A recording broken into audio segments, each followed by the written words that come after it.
Bonjour, c'est Jules Lavie pour Code Source, le podcast d'actualité du Parisien. ChatGPT, un robot de conversation utilisant l'intelligence artificielle générative, a été lancé le 30 novembre 2022. Le service, dont une version est disponible gratuitement, permet de produire toutes sortes de textes en quelques secondes, d'une lettre de réclamation par exemple à du code informatique, en passant par une présentation de son entreprise pour le web. 1 an après l'arrivée de ChatGPT, qu'est-ce qui a changé ? Est-ce que cet outil a eu un impact sur nos sociétés ? Et comment cette technologie a-t-elle évolué ? Réponse aujourd'hui dans Code Source avec 3 journalistes du Parisien, Nicolas Béraud et Damien Licata-Caruso du service Futur et Paul Abran de l'édition de Paris.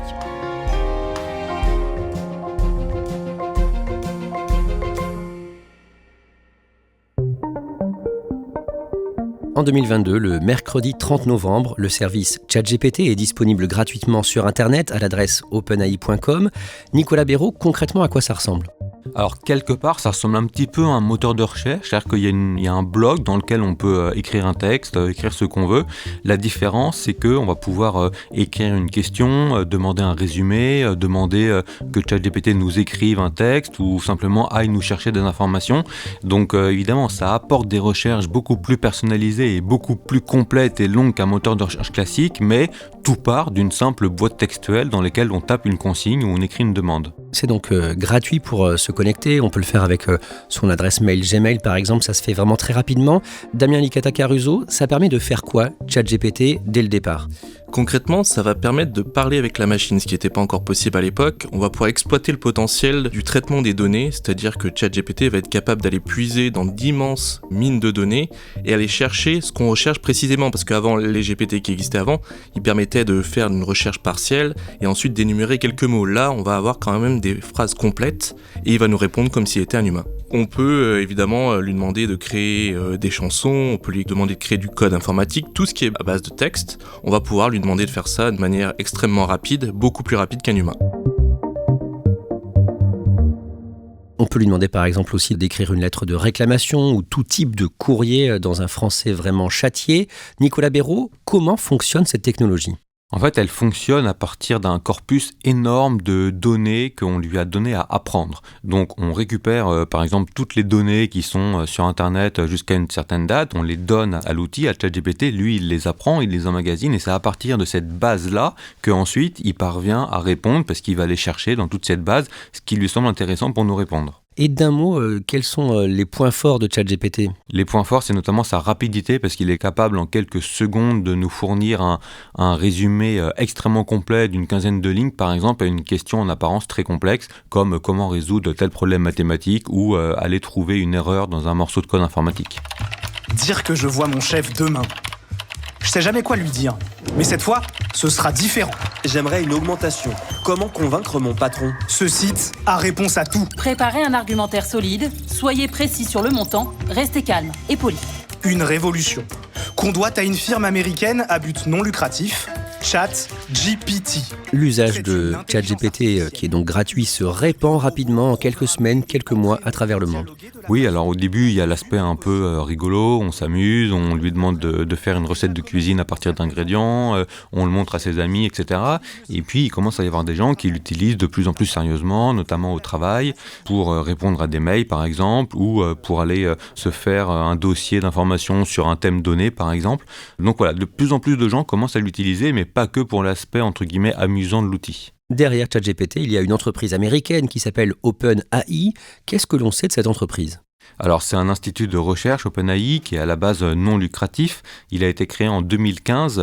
C'est une entreprise qui a beaucoup investi, beaucoup progressé depuis une petite dizaine d'années dans ce domaine de l'intelligence artificielle, avec notamment l'envie que ça puisse profiter à toute l'humanité et pas réservé uniquement à une élite. C'est une entreprise qui sera 1 an plus tard, en 2023, valorisée une 30aine de milliards de dollars. Le 6 décembre, sur leparisien.fr, Damien Licata-Caruso vous signe un article pédagogique sur cette nouveauté. ChatGPT, 5 minutes pour comprendre cette intelligence artificielle qui analyse et écrit presque comme nous. À ce moment-là, pourquoi ChatGPT est perçu comme une avancée majeure, comme l'arrivée d'Internet par exemple à la fin des années 90 ou de l'iPhone en 2007 ? Les experts mettent en avant que ChatGPT constitue une avancée majeure parce qu'on a l'intelligence artificielle qui existait déjà en laboratoire pendant de nombreuses années. Là, on le rend accessible au grand public, c'est-à-dire qu'on sort vraiment de l'hypothèse, de la théorie, il rentre dans la pratique et ça devient accessible à tout le monde, c'est gratuit en plus, donc tout le monde peut s'approprier cette technologie-là, donc on est vraiment sur un bond technologique. Dès cette période, Nicolas Béraud, les journalistes et les spécialistes parlent aussi des risques potentiels de la démocratisation de cette nouvelle technologie. Effectivement, il y a plusieurs risques qui sont très vite identifiés. Le premier d'entre eux, peut-être, c'est la propagation de fausses informations, parce qu'il y aurait le risque qu'on soit amené à considérer que tout ce que dit ChatGPT, vu que c'est une machine, est vrai. Alors qu'en fait, c'est pas le cas. ChatGPT a été pris en flagrant délit de dire des choses erronées ou fausses, mais pas de façon volontaire, mais simplement parce qu'il a mal compris des données qu'il avait appris ou qu'il les a mal restituées ou qu'il a mal compris notre question, notre demande. L'autre risque aussi qui est pointé à l'époque par des experts, c'est celui concernant la protection des données personnelles, parce que si on se met par exemple à utiliser ChatGPT pour répondre à des mails un peu perso, un peu privés, comme des réclamations ou des choses comme ça, il y a le risque à force, il apprenne aussi de plus en plus de choses sur nous. Damien Nicata-Caruso, comment réagissent les entreprises concurrentes d'OpenAI et de Microsoft qui a fortement investi dans cette société ? Les entreprises concurrentes comme Google, Facebook, elles sont choquées parce que ça fait des années qu'elles travaillent elles-mêmes sur l'IA générative et d'un coup OpenAI vient mettre un grand coup de pied dans la fourmilière, réveiller tout le monde en sortant un produit grand public à disposition de tout le monde, ce qu'aurait dû faire finalement Google ou Facebook, qui sont des entreprises qui sont basées sur le modèle de la gratuité.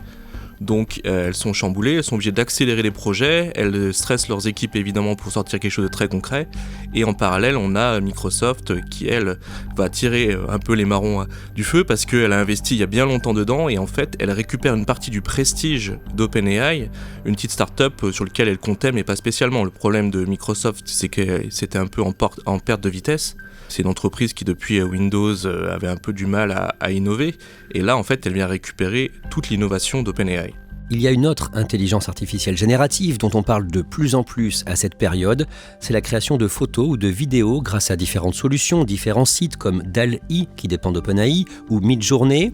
À la fin du mois de mars, à partir du vendredi 24 mars, circule massivement sur Internet une photo du pape François vêtu d'une énorme doudoune blanche. Le site américain de contenus viraux BuzzFeed en parle le 27 mars. C'est ce qu'on appelle un deepfake. Nicolas Béraud, de quoi s'agit-il ? Alors effectivement, cette photo, elle est très partagée parce qu'on n'est pas habitué à voir comme ça le pape François dans une énorme doudoune blanche. Et puis la photo, elle paraît vraiment plus vraie que nature à première vue. On pense vraiment que c'est une photo qui est vraie. Or, c'est une photo qui a été générée par un outil d'intelligence artificielle. Donc ça nous prouve que l'IA est capable de générer du texte, mais aussi des images à partir d'une simple consigne. Par exemple, là, il suffisait de lui demander « Fais-moi une photo du pape en doudoune blanche », il l'aurait fait. Il y a aussi des gens qui ont demandé une photo d'Emmanuel Macron lors d'une manifestation, par exemple, des choses comme ça. Il y a parfois quelques détails qui permettent de mettre la puce à l'oreille, par exemple des mains qui ont 6 doigts ou des mains qui ont un doigt moins grand que d'autres, mais globalement, c'est souvent très compliqué à l'œil nu uniquement de percevoir une fausse image de ce genre. Alors on peut tout créer en photo, vidéo ou en son. Voici par exemple un faux son, un deepfake d'un fan de Code Source presque anonyme. Bonjour, c'est Emmanuel Macron. Je tiens à vous parler de mon podcast favori, Code Source. Je l'écoute tous les jours. N'hésitez pas à mettre des étoiles et des commentaires sur votre plateforme d'écoute favorite. Le mercredi 29 mars, des centaines de personnalités du secteur des nouvelles technologies signent une tribune pour réclamer un moratoire sur l'intelligence artificielle. Parmi ces personnalités, il y a le controversé patron de Tesla et Twitter, désormais X, Elon Musk. Qu'est-ce qu'ils disent en résumé dans cette tribune ? Alors ils mettent en garde contre rien de moins que des risques majeurs pour l'humanité.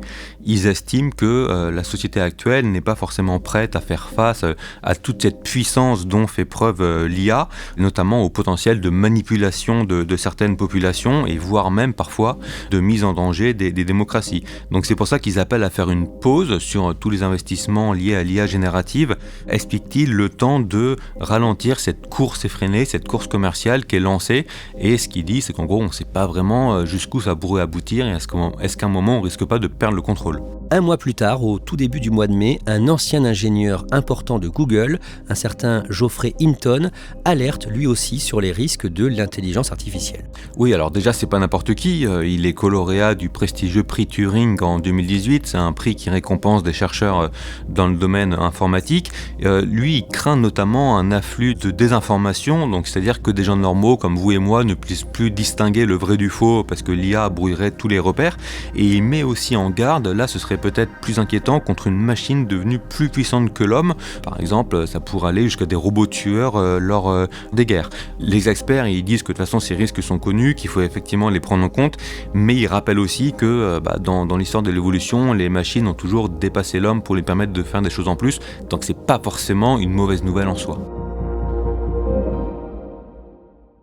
Toujours au début du mois de mai, Damien Licata-Caruso, le moteur de recherche de Microsoft, Bing, qui est à la traîne derrière Google depuis de très longues années, intègre ChatGPT. Ça permet quoi d'avoir ChatGPT dans son moteur de recherche ? Pour la première fois, grâce à ChatGPT, Bing va pas juste rediriger l'utilisateur sur un site internet, il va nous apporter tout de suite la réponse, il va pouvoir rebondir sur une autre question, il va pouvoir en fait entretenir une conversation comme si on parlait à un ami, un professeur ou un spécialiste. C'est-à-dire qu'il va être capable d'anticiper la question suivante et de couvrir tout le sujet dans son intégralité, pas uniquement un mot en particulier ou une expression. La réponse de Google ne tarde pas et pendant l'été, le jeudi 13 juillet, Google propose à ses clients, aux internautes, une autre intelligence artificielle. Ça s'appelle Bard et c'est disponible en France donc le 13 juillet. Ça ressemble à quoi par rapport à ChatGPT ? Avec Bard, Google va rattraper son retard. On se retrouve dans la même configuration que Bing avec ChatGPT, c'est-à-dire qu'on va se retrouver face à un robot conversationnel qui, lui, va pouvoir puiser sur Internet et avec les capacités de Google et trouver la bonne réponse à une question extrêmement précise. Le 12 septembre, Damien Licata-Caruso, vous signez un dossier dans Le Parisien intitulé « ChatGPT fera-t-il bientôt partie des fournitures scolaires ?» Et vous parlez notamment à un élève de terminale, Julien, qui utilise de temps en temps ChatGPT pour faire ses devoirs. Oui, j'avais rencontré Julien il y a quelques mois et on parlait de ChatGPT, comment il pouvait l'utiliser. Et il me disait que ça faisait déjà au moins 1 an qu'il l'utilisait au quotidien pour à la fois compléter ses devoirs, poser des questions comme s'il le faisait un professeur et en fait compléter son savoir. Et quand on lui posait la question de savoir s'il l'utilisait pour tricher, pour faire ses devoirs à la maison, il était un peu gêné, il reconnaissait du bout des lèvres qu'il utilisait en fait ChatGPT pour mettre en forme des sujets écrits, typiquement des sujets d'histoire, des sujets sur lesquels il passait un peu trop de temps, et par exemple aussi de l'anglais, vous avez de la traduction grâce à ChatGPT. Nicolas Béraud, vous, quelques mois plus tôt, vous aviez parlé avec un enseignant-chercheur en informatique qui a déjà demandé à ChatGPT d'améliorer l'un de ses textes pour voir ce que ça donnait, et qui sait détecter quand ses étudiants l'utilisent. Oui, alors c'est amusant parce qu'il me racontait qu'un jour, il passe entre les tables et il se rend compte qu'en fait, tous ses étudiants ont un onglet de ChatGPT, mais qu'ils essayent un peu de le cacher. Donc, ils s'en servent pour aller chercher des infos ou pour améliorer leurs travaux, par exemple. Alors, là où il dit qu'il arrive parfois, pas toujours, mais parfois à détecter ChatGPT, c'est que parfois, il y a des mêmes formules qu'il retrouve dans 2 devoirs de 2 élèves différents, par exemple. Lui, il a déjà fait un test sur un de ses propres exposés ou rapports à lui. Il a pu demander à ChatGPT d'améliorer un passage, etc., juste pour voir ce que ça faisait, et il s'est rendu compte qu'effectivement, à la fin, le texte global était mieux. À partir du lundi 1er novembre, en France, Microsoft intègre l'IA générative à ses logiciels comme Word pour le texte ou le tableur Excel. Oui, parce que Microsoft, du coup, avait cette technologie à portée de main. Ils se sont dit que ça pouvait évidemment s'appliquer à une des suites logicielles les plus connues du monde, qui traite essentiellement de texte et d'images. Donc c'était vraiment le produit parfait sur lequel on pouvait intégrer ChatGPT. Concrètement, on peut demander à Copilot, qui est une émanation de ChatGPT, de créer un PowerPoint juste en mettant quelques prompts, c'est-à-dire des phrases, des consignes, et de créer aussi un document Word, de pouvoir compléter un tableau Excel, tout en demandant en fait à ChatGPT de faire pour nous. C'est un gain de temps, c'est un vrai outil et qui est facile à déployer pour Microsoft. Nicolas Béraud, le 2 novembre, vous testez un nouveau service de ChatGPT dans sa version payante, donc moyennant 22 € par mois. ChatGPT parle. Expliquez-nous ça. Oui, tout à fait. Donc, on peut parler à ChatGPT, lui poser des questions, lui demander des choses simplement en lui parlant comme je le fais là, et ChatGPT, à son tour, va nous répondre en nous parlant avec une voix artificielle. On n'a pas besoin de parler comme ça très doucement en articulant bien, on peut parler normalement, il arrive à très bien comprendre, et il nous fait des réponses avec simplement 5-6 secondes de latence, des réponses qui sont extrêmement claires, extrêmement compréhensives, et puis sur le fond, qui sont tout aussi précises que celles qu'il aurait fait à l'écrit. Alors, on va faire ensemble une requête pour voir comment ça marche. ChatGPT, en quelques mots, à quoi tu peux servir pour quelqu'un qui a un handicap visuel ou auditif ? Pour un handicap visuel, je peux lire des textes et aider à naviguer sur le web. Pour un handicap auditif, je peux transcrire du discours en texte en temps réel. Mon but est de rendre le numérique plus accessible à tous. Sinon, rien à voir, mais je suis un peu stressé en ce moment, ChatGPT. Est-ce que tu peux me dire quelque chose pour me relaxer ? Imaginez un lieu qui vous apaise. Peut-être une plage ensoleillée, une belle forêt ou un coin douillet de votre maison. Sachez que vous avez en vous toutes les ressources pour surmonter ce moment de stress. Nicolas Béraud, d'après vous, quels sont les avantages et les défauts de ce ChatGPT 4 qui parle maintenant ? Alors les gros avantages, c'est que ça peut avoir des intérêts nouveaux. On peut imaginer par exemple de raconter une histoire pour endormir une petite fille. On peut aussi lui demander, et je l'ai testé, ça marche très bien, de nous traduire en temps réel à l'oral, par exemple une phrase qu'on lui dit en français, on lui demande de la traduire en chinois ou en espagnol, il le fait automatiquement. Donc imaginez, vous êtes dans la rue touriste, vous interrogez un local à Pékin, vous pouvez l'utiliser. Donc ça c'est pour les gros avantages. Il est aussi extrêmement rapide, même s'il y a ces 5 ou 6 petites secondes de latence entre la question et la réponse. Et par contre, s'agissant des défauts, alors déjà il y a les mêmes que dans la version écrite. Par exemple, ChatGPT ne va pas forcément beaucoup se mouiller, il ne va pas pouvoir répondre à tout.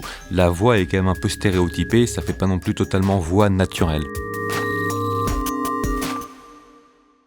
Damien Licata-Caruso, le week-end des samedis 4 et dimanche 5 novembre, Elon Musk, qui avait demandé un moratoire sur l'intelligence artificielle au printemps, dévoile son propre concurrent de ChatGPT. Ça s'appelle Grok. C'était du bluff donc cet appel à un moratoire ? Oui, rétrospectivement, on se dit, mais il a demandé un moratoire finalement pour rattraper son retard. Il s'est dit, et je suis vraiment à la traîne, j'ai pas encore forcément le temps d'aller débaucher les meilleurs ingénieurs. Si on met un moratoire en place, on peut se permettre de gagner du temps. Et 6 mois plus tard, effectivement, il lance ce Grok.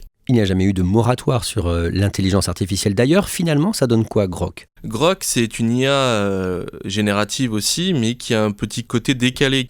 Et la différence avec les autres intelligences artificielles génératives, c'est que Grok va avoir un certain humour et avoir une vraie personnalité avec beaucoup de sarcasme, une personnalité qui vient rappeler en fait les traits de caractère d'Elon Musk.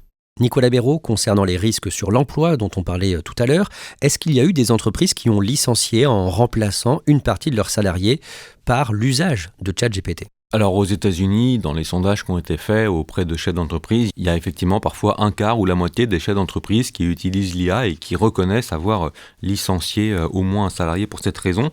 En France, on a notamment beaucoup parlé de la société Onclusive qui est spécialisée dans la veille médiatique parce que un plan social visant à supprimer 217 postes sur 383, donc plus de la moitié, avait été annoncé début septembre. C'est des postes qui auraient été remplacés par des outils d'IA. Et puis finalement, la direction a fait machine arrière, elle a suspendu ce plan, sans doute en partie face aux critiques, notamment des syndicats et des employés. On verra ce que ça donne ces prochains mois, parce que l'entreprise assure qu'elle compte toujours intégrer l'IA dans son travail. Paul Abran, le 6 novembre, dans Le Parisien, vous faites parler une restauratrice du 14e arrondissement, originaire de Chine, qui utilise ChatGPT au quotidien. Concrètement, elle fait quoi avec cet outil ? Elle l'utilise pour des choses assez simples. Elle parle très bien français, mais elle fait encore des fautes de syntaxe, des fautes d'orthographe. Alors ChatGPT, c'est un peu son correcteur automatique.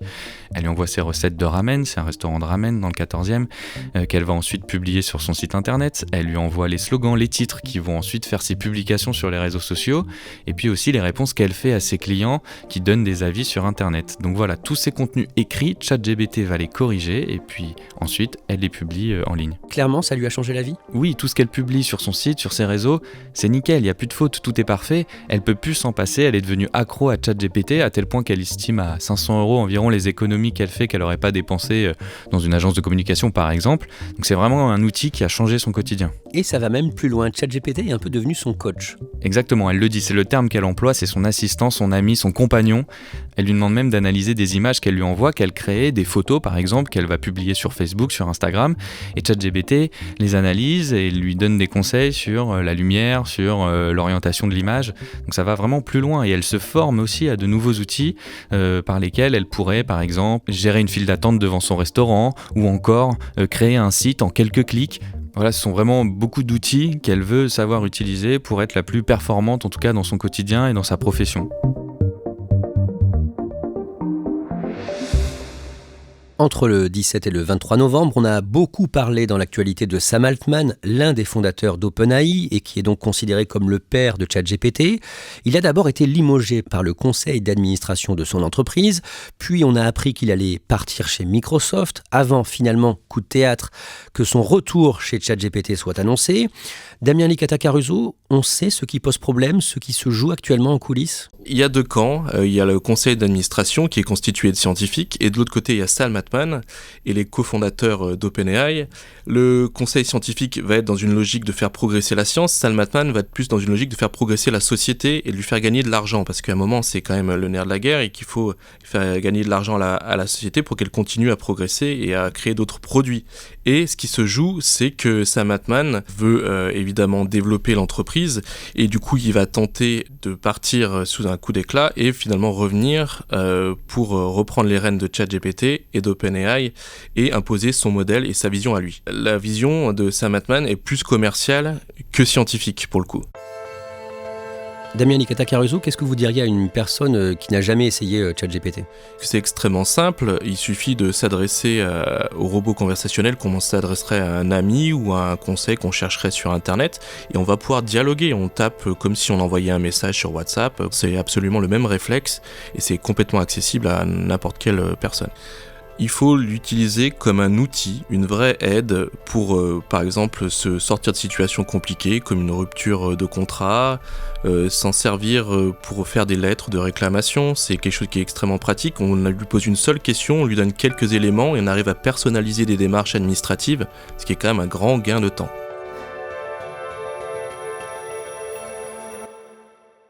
Pour refermer cet épisode, on a demandé à ChatGPT de faire pour nous le générique et on a utilisé un logiciel de synthèse vocale, Eleven Labs, pour recréer ma voix. C'est ainsi que se conclut cet épisode de Code Source, le podcast d'actualité du Parisien. Un grand merci à Nicolas Béraud, Paul Abran et Damien Licata-Caruso pour leur excellent travail et leur contribution passionnée. La production a été assurée avec brio par Raphaël Pueyo et Barbara Gouy et a été magnifiquement mise en valeur par la réalisation de Pierre Chaffanjon.